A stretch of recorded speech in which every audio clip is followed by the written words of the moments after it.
Bonjour à toutes et bonjour à tous, bienvenue dans ce podcast où je souhaite apporter des précisions par rapport au dernier podcast que j'ai fait concernant la croyance de la réunion des flammes jumelles. Donc cette capsule est la suite en fait de ce podcast-là. Donc je vous invite à aller écouter cet autre podcast en premier pour mieux comprendre de quoi je vais parler dans ce contenu ici. Alors je fais une deuxième capsule pour apporter des précisions, on va dire peut-être un approfondissement de ce que j'ai pu vous apporter l'autre jour, parce que j'ai reçu des messages, des commentaires que je n'ai pas jugé bon de mettre en ligne parce qu'ils étaient remplis de malveillance et je vois pas en quoi ça peut aider tout un chacun à cheminer correctement. Cependant, j'avais quand même envie d'apporter des précisions parce que il se peut que ce que j'ai pu apporter dans ce podcast ait été par certains d'entre vous mal compris ou peut-être tout simplement que j'ai besoin d'apporter des précisions. Alors quand je parle de l'impact de la croyance de la réunion des flammes jumelles, je ne suis pas en train de dire que cette fameuse réunion n'existe pas. Je voulais simplement, dans ce podcast, apporter une explication sur l'impact énergétique d'un point de vue multidimensionnel dans le fait de croire qu'on va forcément se réunir avec cette personne que l'on pense être notre flamme jumelle. C'était simplement ça le but de mon propos, d'expliquer l'impact énergétique, ce que cela crée vibratoirement, de donner beaucoup d'importance, voire même de penser que c'est le seul chemin possible que de se réunir à sa flamme jumelle, quoi qu'il en coûte. Voilà, ça c'était le but de mon propos. Je ne dis pas que ça n'existe pas, cette réunion. Je pense effectivement que ça fait partie d'une des possibilités, bien évidemment, et je la souhaite à tout le monde, je nous la souhaite à tous. Mais je voudrais apporter ici, même si cette vision de la réunion, je l'ai déjà véhiculée lors d'interviews, de lives, qui sont d'ailleurs sur ma chaîne, je vais peut-être ici le redire, le réexpliquer, cette vision de la réunion, en précisant bien sûr qu'il s'agit là de ma vérité, de mon prisme, de par mon expérience, mais aussi de par tous les accompagnements que je fais maintenant depuis presque 6 ans quand même, de ces parcours d'âme. Donc j'ai quand même un recul assez important en ayant des rendez-vous tous les jours. C'est mon activité à temps plein, vous le savez, je suis guérisseuse, chamane, je vous accompagne dans des moments de passage. Et l'accompagnement des parcours flammes jumelles en fait partie, mais ce n'est pas mon activité principale. Donc cette histoire de réunion, c'est une possibilité. C'est une possibilité, mais ce n'est pas la voie unique de ce parcours flammes jumelles. C'est aussi, à mon sens, une erreur de penser que tout est prédestiné et que tout est écrit à l'avance. Pour moi, ça va à l'encontre, ça va vraiment à l'encontre, c'est antinomique avec cet état de fait qui est que nous sommes créateurs. Alors, on arrive avec une carte de route, une feuille de route. On arrive avec tout un tas de choses à expérimenter que l'âme choisit avant l'incarnation. Ça, c'est vrai, c'est une évidence. On arrive avec une volonté de travailler certains aspects. Et puis, pour travailler ces aspects-là, effectivement, on va choisir certaines connexions d'âme qui vont nous permettre de travailler, d'alchimiser certains aspects de notre être intérieur parce que l'autre est un miroir, l'autre est moi, l'autre me permet de me voir, de me regarder avec plus de vérité, plus de profondeur. Parce que si je suis seule, je n'arrive pas forcément à me rendre compte de qui je suis en vérité. L'autre me permet de me regarder en vérité. Il me confronte à qui je suis, il me confronte à mes parts d'ombre, mais aussi à mes parts lumière. Donc oui, on choisit tout ça. Mais comme je le disais aussi dans ma capsule qui parle du libre arbitre, nous avons le libre arbitre à un moment donné de sortir d'un système dans lequel on a choisi d'aller à la base pour expérimenter. On a le droit d'en sortir à partir du moment où il y en a un des deux qui ne chemine pas ou est en déni ou en refus d'incarner ce contrat d'âme. Tout simplement. Parce qu'à partir du moment où un des deux ne chemine plus, n'avance pas, ou peut-être est en pause pour X raisons, parce que cette personne-là, à ce moment-là, c'est trop compliqué pour elle de faire le travail que demande cette expérience. C'est difficile d'alchimiser, c'est vraiment pas facile. Vous en conviendrez, si vous êtes sur ce chemin alchimique, c'est vraiment pas simple. Et parfois, on peut se placer en déni, on peut baisser les bras. On a le libre arbitre de le faire. Bien évidemment qu'on l'a. Après, c'est sûr que ça crée du karma, mais on a le choix. On a toujours le choix. Nos anges, nos archanges, nos guides sont bienveillants avec nous. Ils ne nous imposent rien. La vie, par contre, elle, va nous montrer quand on n'est pas aligné, quand on n'est pas en reliance avec notre soi divin. Évidemment, c'est une question de vibration. De façon vibratoire, on va continuer d'attirer de toute façon ce que l'on vibre, ce que l'on crée, ce que l'on pense. Donc il n'y a pas de punition derrière tout ça, hein, et il n'y a pas d'injonction de qui que ce soit de faire ou de ne pas faire le travail.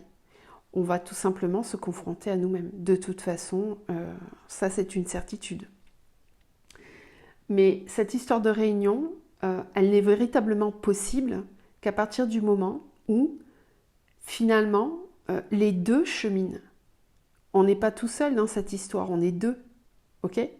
Et ce que je constate, moi, actuellement, c'est pour ça que dans un de mes podcasts, j'ai aussi dit que mes guides me montrent que l'aspect flamme jumelle, en ce moment, n'est pas une priorité pour la source, parce que ce que je constate en ce moment, et je ne suis pas la seule, et de toute façon, vous pouvez faire ce constat par vous-même, parce que des réunions flammes jumelles, il n'y en a pas tant que ça, ok ? On pourrait faire des pourcentages. Moi, je pourrais m'amuser à regarder toutes les personnes qui me consultent, et dans le lot, toutes ne sont pas flammes jumelles, mais il y en a, effectivement, selon moi, encore une fois, moi je ne suis pas là pour poser des diagnostics, mais je ressens cette vibration de flamme quand elle est là, parce que c'est très puissant, c'est une question de vibration, de champ quantique. Encore une fois, les réunions de flammes jumelles ne sont pas si courantes que ça. Pourquoi ? Pourquoi c'est pas si courant ? Parce que c'est compliqué d'atteindre un certain état de complétude et de pacifier toutes les parts blessées en soi. C'est un chemin qui est long, qui est difficile et qui peut nécessiter une incarnation complète. Actuellement, il y a un gros travail qui est en train de se faire sur l'énergie masculine à l'intérieur de chacun de nous, qu'on soit un homme ou une femme, peu importe, c'est pas une question de genre. L'énergie masculine est très très sollicitée. Nous sommes tous en train de travailler cette part-là à l'intérieur de nous pour la ramener à sa vibration sacrée. C'est un gros travail qui est en train de se faire. Et je vous rappelle que nous sommes rentrés dans l'ère du Verseau. Cette ère du Verseau est là justement pour démanteler le patriarcat et ramener un équilibre entre le féminin et le masculin, entre les énergies telluriques et célestes. On ne peut plus être l'un ou l'autre. Nous sommes les deux, donc nous sommes tous amenés à revenir à cette unité à l'intérieur de nous. Ce que je constate, c'est que le genre féminin est en avance sur le genre masculin. Les hommes, et là je parle bien des hommes, des masculins, sont à la traîne. Donc ce qui se passe actuellement, c'est que les réunions ont de grandes difficultés à se faire. et que actuellement, ce qui est important, c'est de se réunir à l'intérieur de soi. C'est la priorité. Donc une connexion de flamme jumelle ne pourra jamais être coupée. Ce n'est pas possible.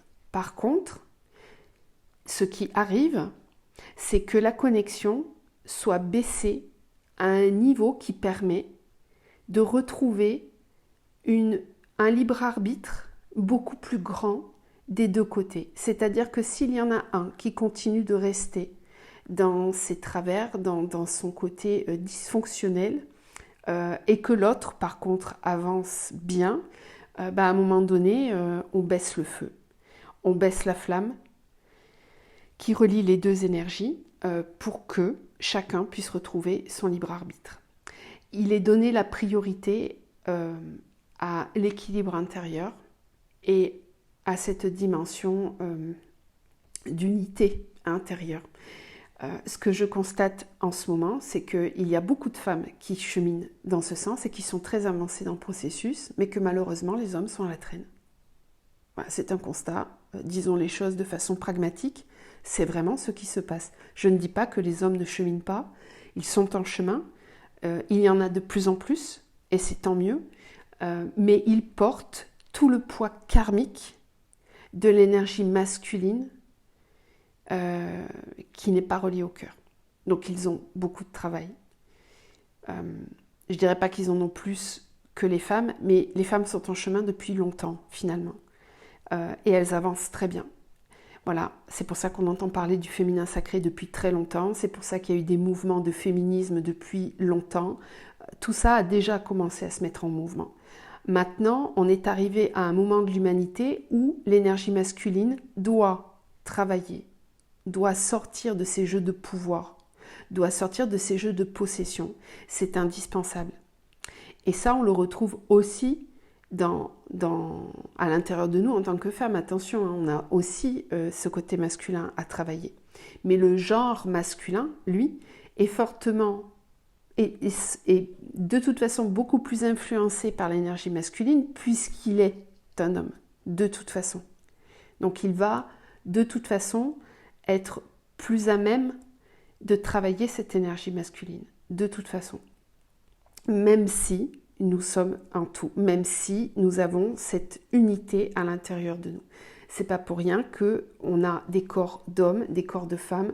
C'est pour qu'une fois que cette réunion intérieure s'est faite, on puisse aussi fusionner à l'extérieur avec quelqu'un qui va représenter cette énergie complémentaire à l'intérieur de nous.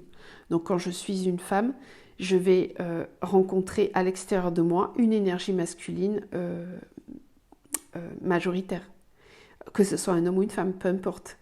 Mais en tout cas, ça va créer cette réunion à l'extérieur de moi. À l'intérieur de moi, elle est créée, elle doit être créée à l'extérieur de moi. Donc c'est pour ça que cette histoire de réunion, attention à la façon dont on l'aperçoit, la façon dont on l'imagine. Si on est dans cette illusion de croire qu'on vit un conte de fées et que de toute façon, c'est forcément avec notre flamme jumelle qu'on va se réunir parce que c'est écrit, parce que c'est comme ça et que c'est pas autrement, chacun est libre de croire ce qu'il veut, mais ce n'est pas du tout ce que je constate. Pas du tout. De toute façon. Voilà. Et c'est pas parce que je ne le constate pas que ça n'existe pas. Je dis bien que ça existe, d'accord ? Mais on peut le vivre d'une autre façon aussi. Et ce qui est prioritaire en ce moment, c'est de parvenir à cet équilibre à l'intérieur de soi, déjà, de cesser les guerres à l'intérieur de soi, entre notre part masculine et notre part féminine, pour vraiment participer à cette réunion intérieure. Et une fois qu'elle est faite, cette réunion intérieure, eh bien, tout le travail, ça va être de la maintenir, cette réunion, de ne plus repartir dans les séparations intérieures. C'est vraiment tout un challenge de tous les jours, de chaque instant. C'est loin d'être facile, surtout dans le contexte humain dans lequel on vit, le contexte planétaire dans lequel on vit actuellement. Voilà, donc c'est important pour moi de vous apporter cette précision. Donc pour moi, la réunion, bien sûr qu'elle existe, mais ce n'est pas le seul chemin. En tout cas, pas avec l'autre. Ce n'est pas le seul chemin. On va de toute façon continuer le travail alchimique. Ça, c'est inéluctable, évidemment, puisque quand on est véritablement flamme jumelle, on s'incarne pour participer à l'alchimie intérieure et réunifier nos parts masculines et féminines à l'intérieur de nous. Donc de toute façon, ce travail va continuer de se faire. Mais il est possible de continuer de faire ce travail avec une âme jumelle ou une autre flamme jumelle, parce que oui, on peut avoir aussi possiblement des énergies de flamme jumelle ailleurs qu'avec cette personne unique. Ce n'est pas le cas de tous les contrats d'âme, mais ça existe. Voilà. Donc si on est véritablement dans un chemin d'éveil, il me semble qu'il est important de garder une ouverture et de remettre constamment en question ce que l'on croit savoir pour pouvoir continuer d'évoluer. Mon but ici, mon rôle en tant qu'artisan de lumière, c'est justement de faire bouger les lignes et de vous apporter une nouvelle conscience pour que vous puissiez sortir de certains dogmes, de certains carcans qui ont été établis et que vous puissiez regarder d'une autre façon, que vous puissiez vous dire « Ok, peut-être que ce que j'expérimente n'est pas la seule vérité, mais qu'il existe d'autres vérités. Et comme il existe d'autres vérités, j'ai la capacité à chaque instant de quitter cette ligne de temps et d'en créer une nouvelle. Nous sommes tous créateurs. Rappelons-nous ça. C'est vraiment très important de se le rappeler pour ne vraiment jamais rester dans quelque chose qui enferme à aucun moment. Ce parcours d'éveil est là pour nous ouvrir des portes et certainement pas pour nous enfermer dans quelque chose. Donc peut-être que mon rôle bouscule et c'est ok, j'accepte d'être critiquée, de ne pas être comprise, d'être même rejetée. Vous pouvez aussi penser que je ne suis pas flamme jumelle. En fait, peu importe, chacun a le droit de penser ce qu'il veut. Moi, je sais ce que je vis, je sais ce que j'expérimente et c'est ma vérité. Voilà, donc mon rôle est de bousculer les lignes. Voilà, tout simplement pour vous permettre d'avoir une conscience nouvelle et d'ouvrir votre champ visuel à d'autres possibilités. N'hésitez pas à me poser des questions sous ce podcast, j'y répondrai avec grand plaisir. Par contre, je préfère le dire tout de suite que si c'est pour critiquer, juger et enfermer, il n'y a aucune raison que je perde mon temps à diffuser ces commentaires ou même à y répondre. Je ne le ferai pas, c'est une cause perdue. Voilà. Je vous embrasse tous, je vous souhaite un très bon cheminement et je vous dis à bientôt.